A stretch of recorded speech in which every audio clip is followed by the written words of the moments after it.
ladies and gentlemen. Now, thank you. Now I expect you're all wondering why Murraysfield got an old farmer like me to come and talk to you about leadership. Well, the answer's simple, see. I got this theory that managing people is really like looking after farm animals. Now, according to my theory, you can divide people into 4 groups. Firstly, there's those what are like sheep. Now, they've got a mind of their own and they'll go off in all directions and you have to keep them fenced in, see, because otherwise you don't know where you are. And then there's those what are like cows. They're full of goodies and they've got lots to give to the organisation and you can milk them for everything they've got. And when they get a bit old and not a lot of use, you just pull them out of the grass and they're quite happy. And then you've got those what are like bulls. Now, you have to be careful of them, because take your eyes off them for just a minute and they'll kick you in the back when you're not expecting it. And then lastly, there's what I call headless chickens, the sort of person who's always going round getting in a flat, doesn't know where he's going. You usually find these sort of people at the top of organisations. Now, have you got the idea? Yeah. Good, because we're going to have a little class test. Now, what I want you to do for this class test is to put all your lecturers into these categories. I should explain the rubric.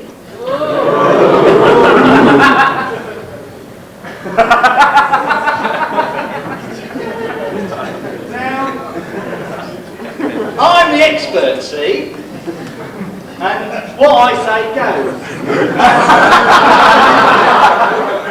If you think that one of your lecturers is, say, a sheep, and I agree, then you score a point. If you get it wrong, you lose points.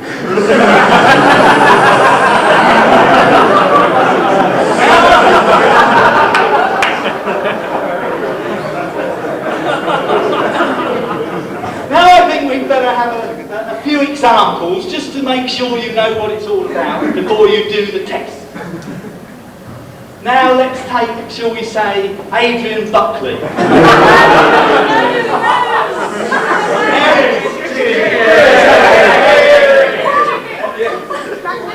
Now you might think Adrian Buckley's an old goat.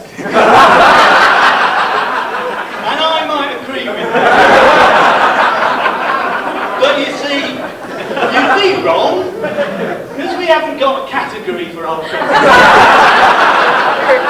Has to be one of these 4.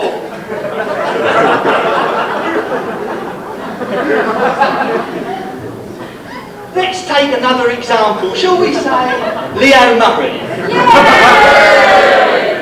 Now you might think he's a sheep. You might think he's a sheep, but really that would be silly, because he's quite obviously a headless chicken. Who's 5 marks for that silly mistake?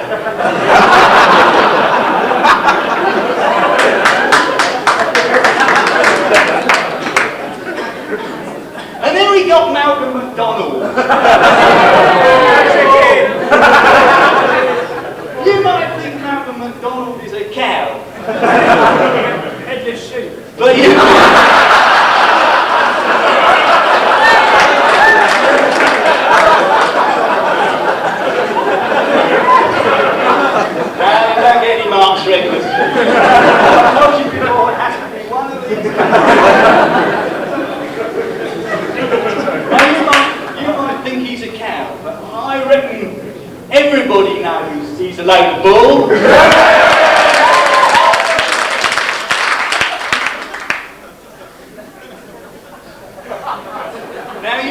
sure you've got the idea.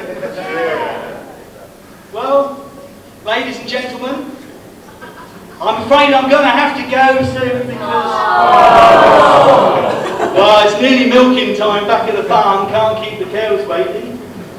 But I was going to tell you all about my extension.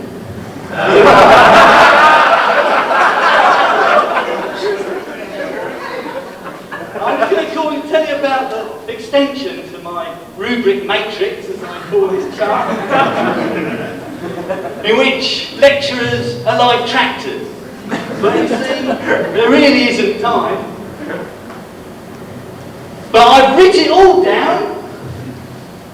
And if you'd like to give my friend Murray 90 quid, in this nice little folder. Thank you very much, ladies and gentlemen.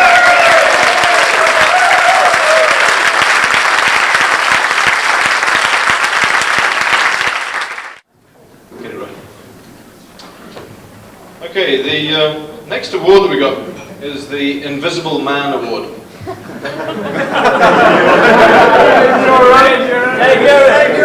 Spotted it. The only MBA to get his award without attending a single lecture. Trouble is, he'll probably get a 40k job, which allowed him to windsurf for 4 days a week or something. Yes.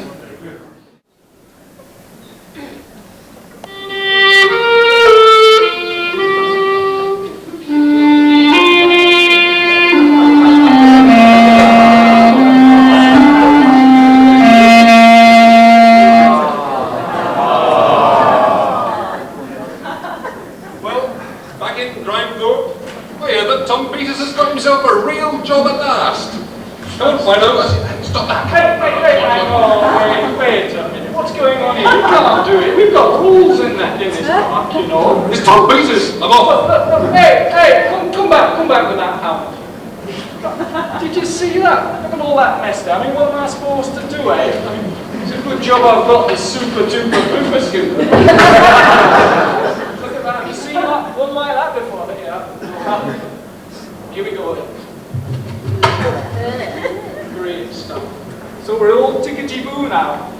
And I expect you're pleased at last I've fulfilled my mission. I mean, here I am, totally fulfilled. That's me, Tom Peters, in search of excrement.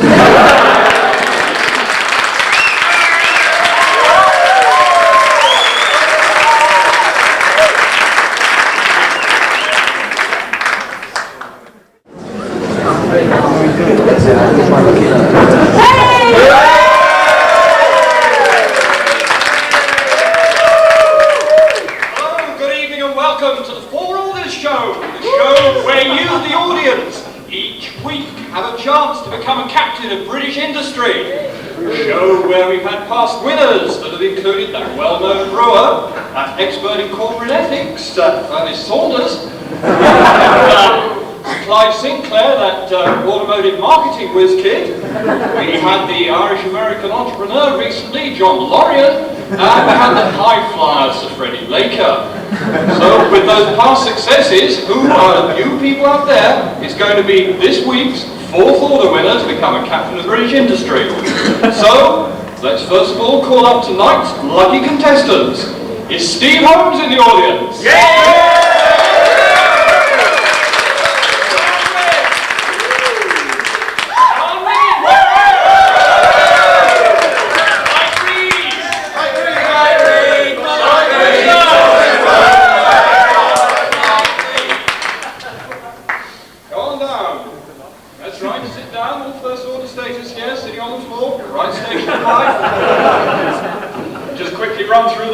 For the benefit of the contestants, if not the audience, you'll each be asked a question. If you get it right, you go up one order, and you get a prize or prize from Andy here befitting your new status. If you get it wrong, I'm afraid you stay in the order that you were at already, and you don't go down. This isn't a middleback production. Some of the questions are multiple choice. I know that can be tricky. tricky, but we're really looking to you, the audience out there, to help people through. I'm sure you understand the ordeal we're going to be going through up here. The rest just require a very simple one-line answer. And the winner, of course, is the first to achieve fourth order status.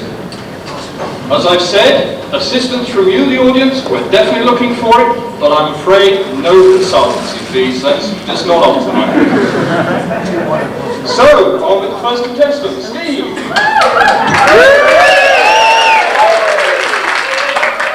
Well, Steve, right, I'm afraid we're starting with a hard one here, but this is really just the luck of the draw. Is Playboy ink something you run out of when writing your business policy exam? Something that brings back fondle memories of term 3? Or something your best friend buys each month? I know that one. Something that brings back fondle memories of term. That's the right answer!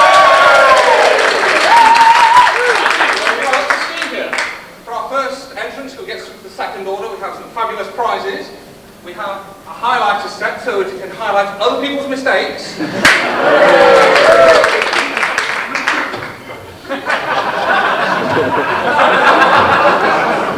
Give it a hand. We've got subsection 27, subsection 2 of the business law case. The rest is coming about because he'll need this.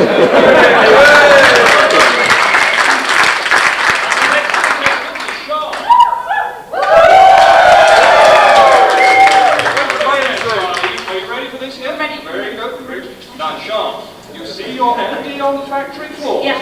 Do you, A, recognise him in the first place, B, check him in his Christmas, or C, give him a kiss of life?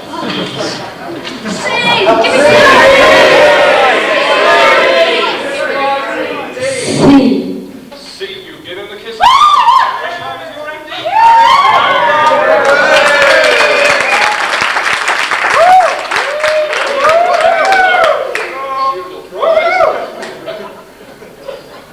Sean, do collect your prize. We've got two. Sean, you're going to cope with the second order. We've got two prizes for you.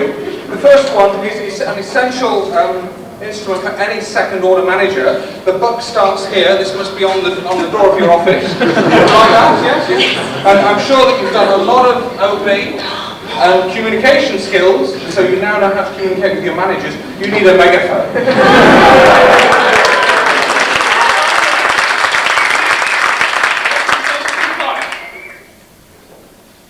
Mike, right, we're going to have problems here, I think.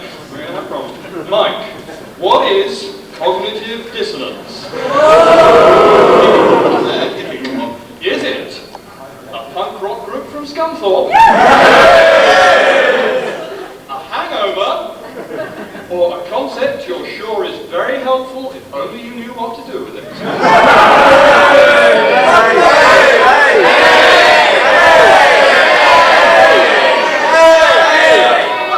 from Humberside, so I reckon it's punk rock. I'm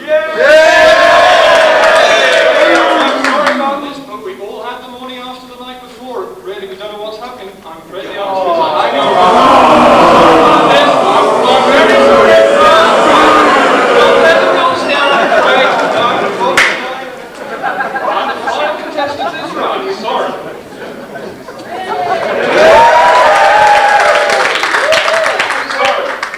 Who makes the important decisions in your organisation?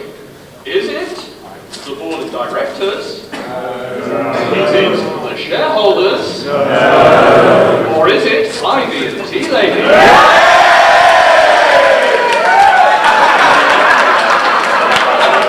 Don't think it should be that difficult. It must be the tea lady.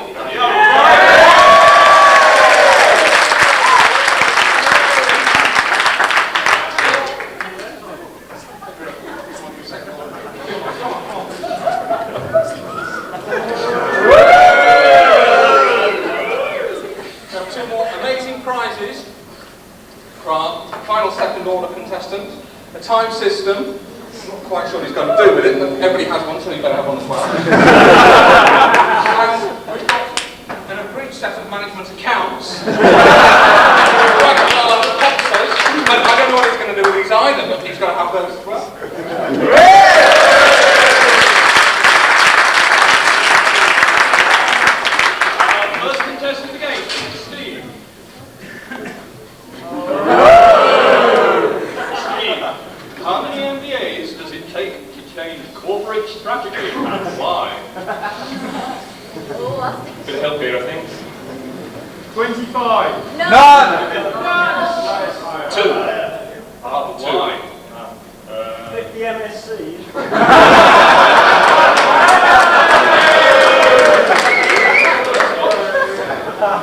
Definitely two. One to my consultant, and one to pay. I'm sorry, it sounds good, yes, you've got to hire him and you've got to pay him, but unfortunately you do need that third person who's got to shred the report afterwards in case something gets done.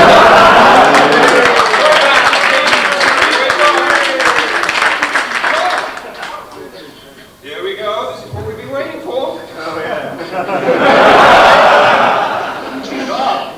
What does Crapper stand for? What does Crapper stand for? The MC. Wrinkle-free prunes. Shit. I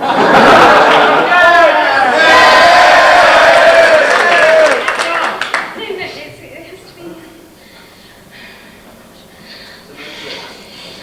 Really struggling here, I'm afraid. The campaign committee. Committee. Help. What's the next letter?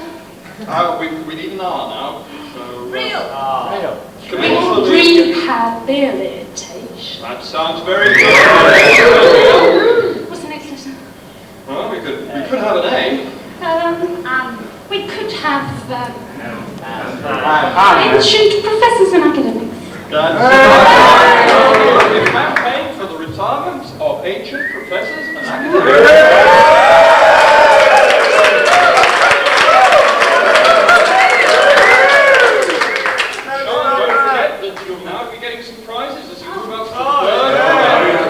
We carry on with the prizes and they become more and more important as we go on, more and more useful. And this here is your first prize. You win to third order, your own telephone. It's got a cord and it gives us an extension number. There you are. Look after it very carefully. And the second prize, which is probably even more important, ladies and gentlemen. An essential tool for any third order operator. Keep the second order under control. There you are.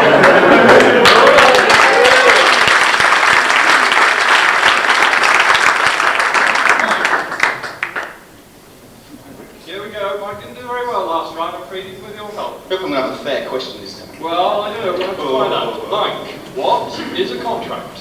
Contract. What is a contract? I could do with a bit of help here. And I have to go and give my godfather a ring in Sicily. I don't know about this now. The actual answer I've got here is an answer I can't refuse, or an offer I can't refuse. So, do we accept the contract? I'm sorry, I'm getting a prompt at the back of the audience. It's godfather. In fact, as I said already, this is Scunthorpe, so we can't allow it. Sorry, mate.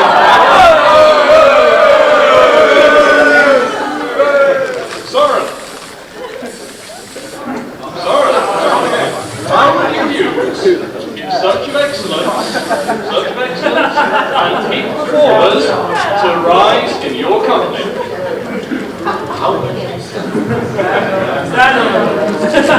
To books it. I guess I'll spend on them.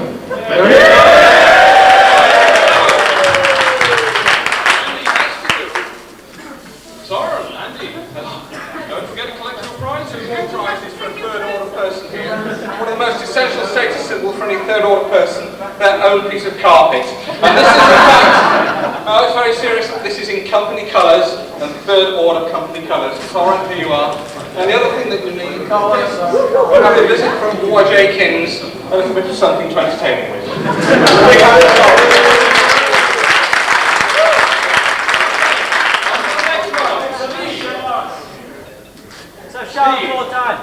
Insider trading. Insider trading. Is it?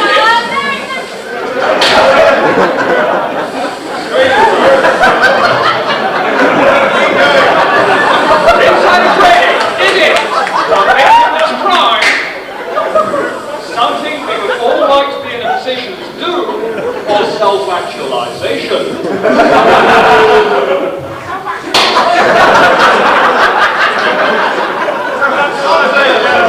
Oh, Steve, we've got to hurry you here, I'm afraid.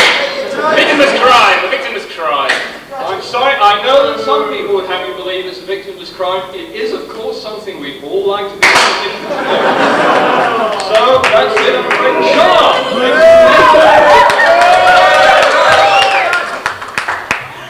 Sharratt, business law? Is it? A cure for insomnia? A cushy number for the accountants?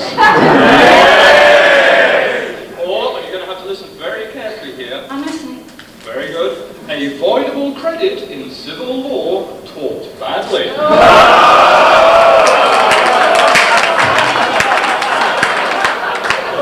What does voidable mean? That's what I'm trying to do at the moment. Well, Cushy number for the accountant.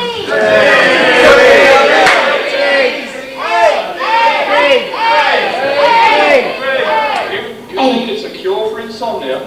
I'm sorry, but you should have listened to those people. All these secrets. I'm sorry about this. I'm sorry. I'm an ex-competitor, Mike. A headhunter. I'm sure we're all familiar with this term. A headhunter. Is he a native of Borneo who lives off other people? A native of the city of London who lives off other people? Or is he both of the above? I've got this. Listen, both of the above. I'm very sorry about this, but of course civilization has reached Borneo. It hasn't reached the city of London, but it has reached Borneo. So, wrong answer there. Soren! Soren! Is it Stockholm? What? Is it Stockholm? A town in Greece? Something you wish you hadn't dropped in? Or a Spanish condom?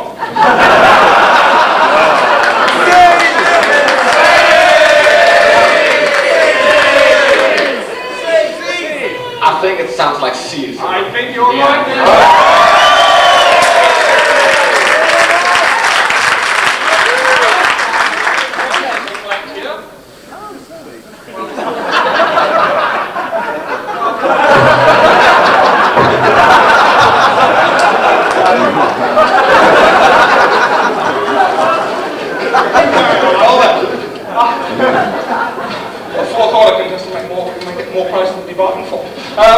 He has a key to a Jaguar with a well-known number on it. We're just about to get it for him now. The previous owner doesn't seem to want to let go of it, but never mind. Any fourth order person we have to be very careful of because we have to ensure that they are true fourth order material. You must understand this. We can't just have any riffraff getting to this stage. And therefore we've had an EMI brain scanner done on it by very few around. And we're pretty confident that in fact that he's made it because this was the result.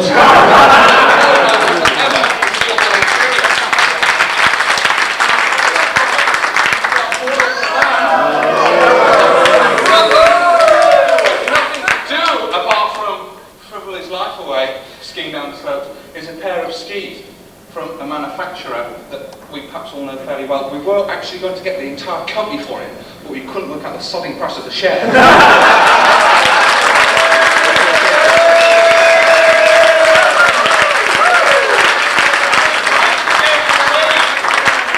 like to say, ladies and gentlemen, that tonight we do have a star prize, and to present it, I'd like to call on Roger Jones.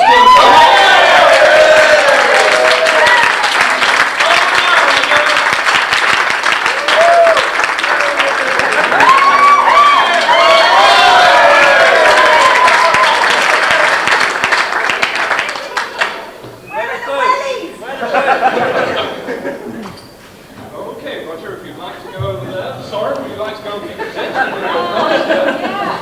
So, congratulations. First of all,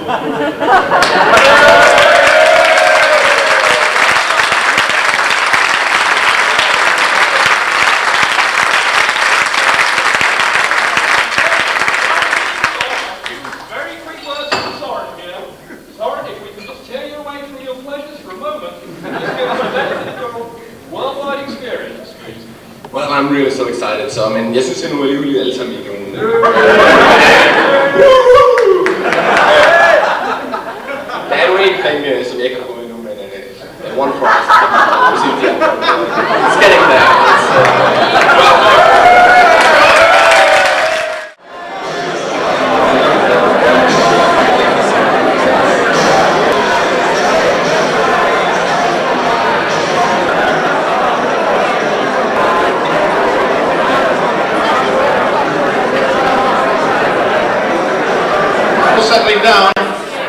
for your entertainment, one of the probably the best artists that we have on the MA programme.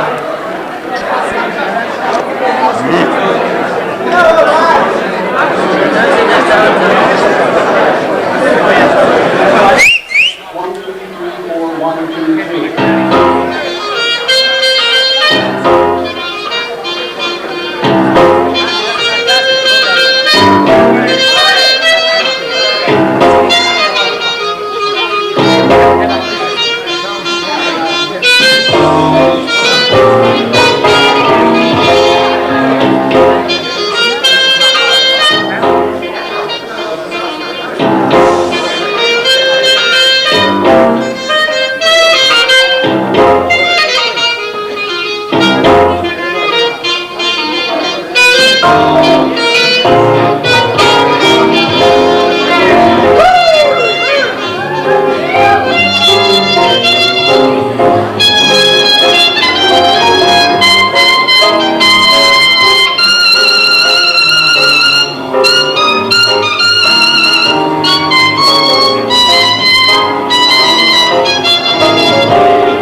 Wow.